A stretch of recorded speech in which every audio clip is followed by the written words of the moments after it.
Hello everyone and welcome back.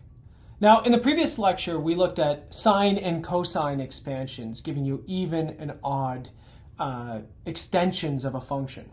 Now the whole purpose of that was to better understand Fourier series, which the whole purpose of that is to better understand the heat equation. So let's go back to the heat equation for a second, okay? Let's start with the PDE here. Let's do the usual sort of simple heat equation, okay? Heat equation on a rod. Nice normal diffusion here. Let's put it on 0 less than or equal to x, less than or equal to L. Let's also use Dirichlet boundary conditions. Okay, so temperature fixed at 0 at the endpoints of the rod.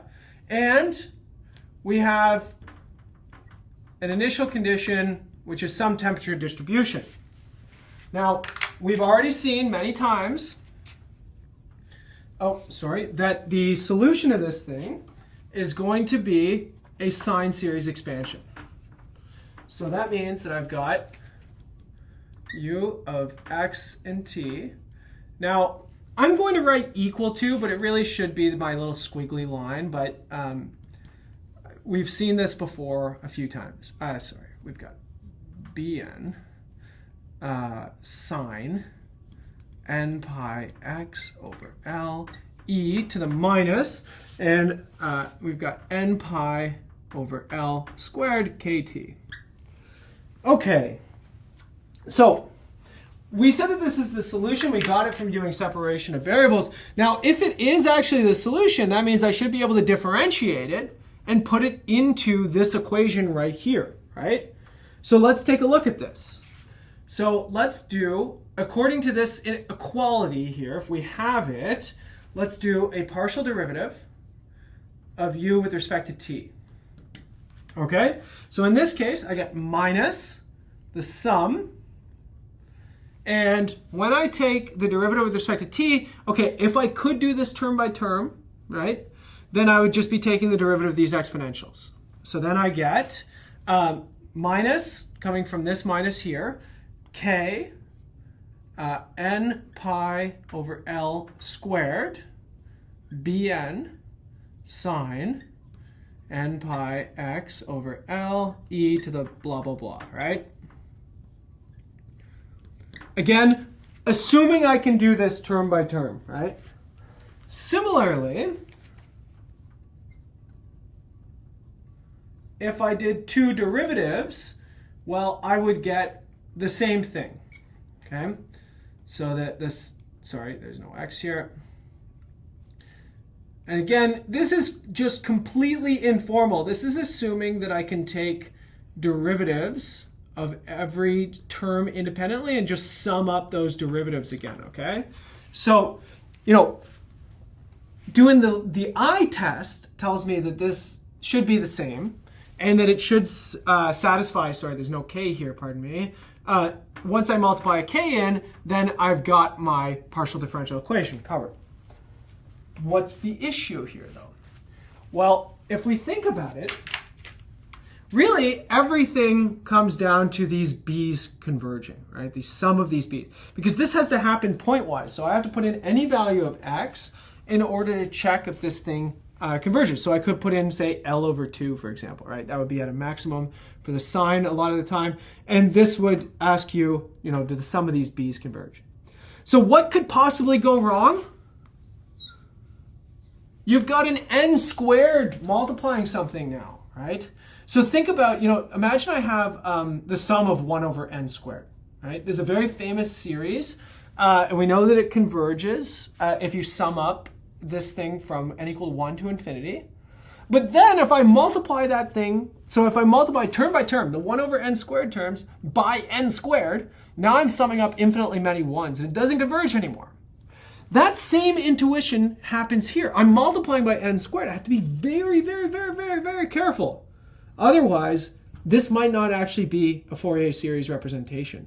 This might not be equal. Let me give you an example, okay? So I'm trying to really hit this home for you, but the best way to see it is just by doing an example. Okay, so we could do the sine series expansion of x, okay? So x is already an odd function. It's going to be expanded in just sines. And here I'm going to give you what the answer is. Okay? N greater than or equal to 1. And then L over n pi minus 1 to the n plus 1 sine of n pi x over L. And this is, let's just put it on 0 to L for now. It doesn't matter. The odd extension of x is x. So it's completely fine. Now, of course, if we differentiate, well, this would become 1, my favorite derivative to take. But the series, well, what does the series equal here? Well, here now, if I do the term-by-term differentiation, the sine term is the piece that's going to be differentiated. And so I get 2 times the sum from n equal 1 to infinity, minus 1 to the n plus 1. And then the L over n pi disappears because I have this thing right here, right? Now, look at what this is doing. This is a 1 over n weighting of the sum. It's causing it to go to 0. So that disappeared. Now I get cos of n pi x over L.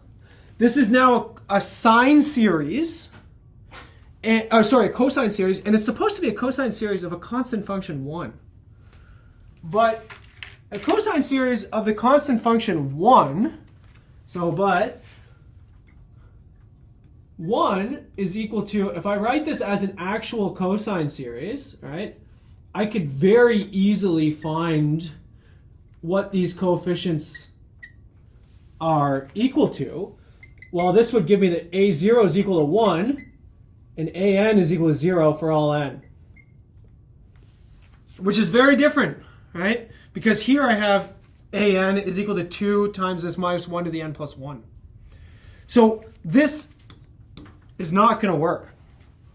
Okay, so the question is, when can we differentiate Fourier series? Because the function x is smooth, right? And it's an odd function, so there's no real jump discontinuities here. So the question is, what was the issue? Right? Why can't I actually take a derivative of this thing? And when will the derivative equal to the derivative of the Fourier series? So here I'm going to give you a theorem. I'm not going to prove it. You can prove it, and if you would like to, you can try and do this. It's just a sort of careful manipulation of how you write the series and how you sort of keep track of each little piece of this. But let's just start with this. If f of x is piecewise smooth, okay? So always need piecewise smooth, at least for this class, whenever we talk about Fourier series. Okay, then the Fourier series, so the Fourier series of a continuous function, of a continuous f of x, can be differentiated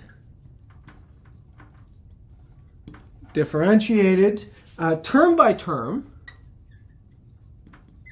That's what we were trying to do here, right? We're trying to differentiate each sine term. If f of minus L is equal to f of L. Okay? This is actually this thing right here.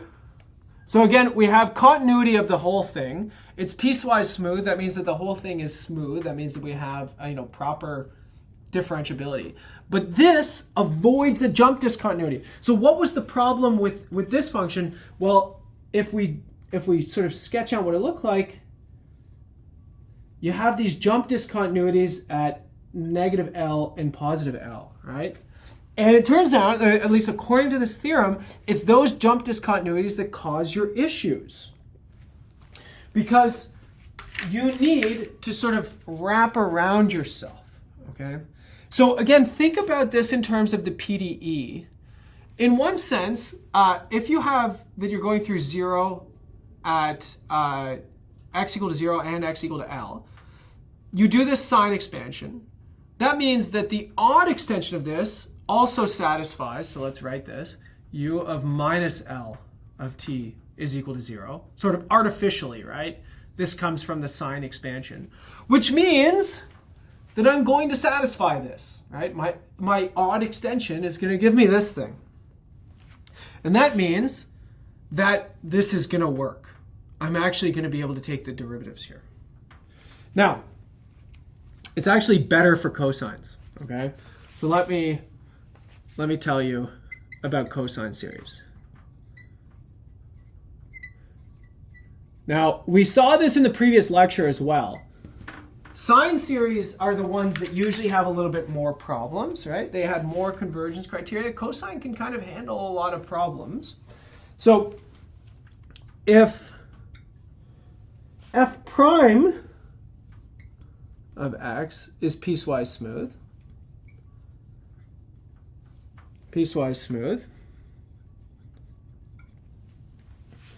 then a continuous Fourier series, or the Fourier series of a continuous function of f can be differentiated term by term. No conditions other than continuity. Right? There's no matching condition here. Cosine series can always be differentiated. Now, what's a consequence of this? Well, consequence is that the result is a sine series.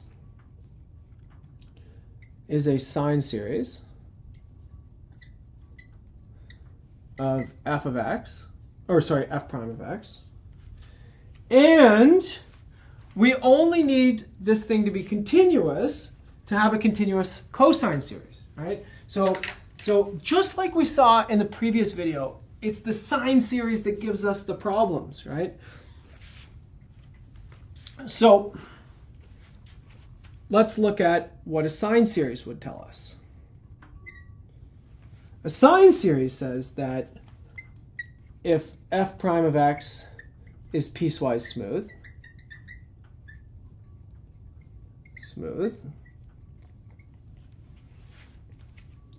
then a continuous sine series, and I'll explain the nuance of this in a section because it's going to look a lot like what I just wrote here, but there's something lurking in the way I'm going to write this. So let me show you, okay? Of f of x can be differentiated term by term. Term by term. Now you're saying to yourself, Jason, that seems to contradict what you just did here, right? F prime of x is piecewise smooth. Well, the derivative of x is 1. It's piecewise smooth, no problem. A continuous sine series of f of x, okay, is a continuous function, so everything's good. Oh, but wait, there was a little condition, right? If you think back to what I showed you on the previous slide, or sorry, in the previous video, this condition rears its ugly head whenever you start thinking about sine series, because the only way for a sine series to be continuous, say we need that f of 0 is equal to f of L, which is equal to 0, right? So that artificially will give you, in the odd extension, just like I was talking about here, this condition being met. Okay, so even though I wrote that the sine series can be differentiated term by term, there is a sneaky little condition in here that you have to satisfy the boundary conditions. Okay? Now, there's another piece of this, and that sine series don't necessarily differentiate into cosine series. Now, that is different from what I just said right here, right? Because cosine series, they differentiate into a sine series. Let's see. Let's imagine I get f of x. Let's write it as a sine series. So let's say bn sine of n pi x over L. So then f prime of x is going to be, well, it's going to be 1 over L, f of L minus f of 0. That's where your condition comes in, right? This is why you want to have this, or else you pick up this extra constant term. Plus, now let me show you how horrible this thing can be. And again, this comes from some complicated differentiation of these series and trying to match up these Fourier series pieces here. So again, if you take a cosine expansion here, and your average of your derivative is going to be this thing right here, plus the sum. And now take a look at how terrible this is. N pi over L bn. Okay, that's fine. That's what I expected, right? That's the kind of stuff that we were seeing over and over. But here's the ugly piece.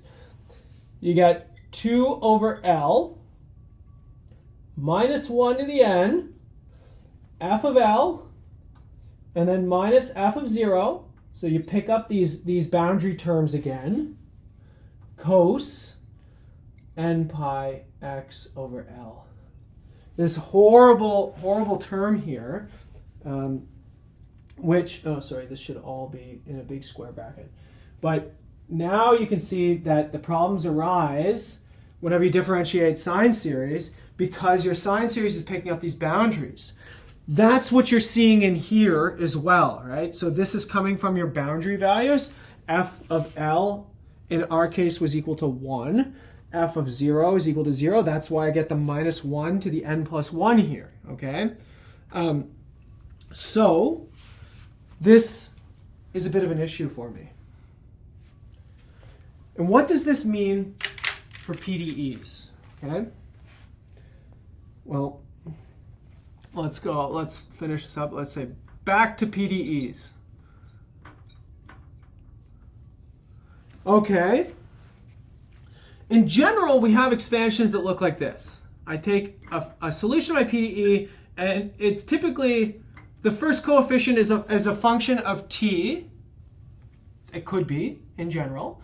And this might hold for other partial differential equations as well, as we're going to see in the next few videos.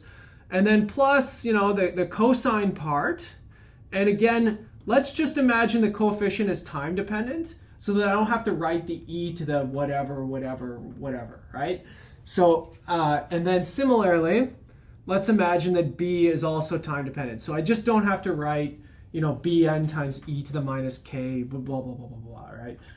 So I'm just compacting some terms here. And where we're going to get these things are going to be determined by initial conditions, well then, we need, well, what do we need? We need u of x t to be continuous, okay, in order for this thing to make sense, of course. And we need that the initial condition satisfies this piece right here, or for sines, that f of 0 is equal to f of L. Okay, so now, based on what you saw in the previous lecture and what you're seeing in this lecture as well, initial conditions have to adhere to the boundary conditions whenever you have fixed values of the boundary, or else things go completely out the window. Again, if you use this example right here, if this was my initial temperature distribution, it wouldn't work, right? It wouldn't give me a true solution to the partial differential equation. Now, what this would get into is something that's called a weak solution, which is a very advanced topic in partial differential equations, typically left to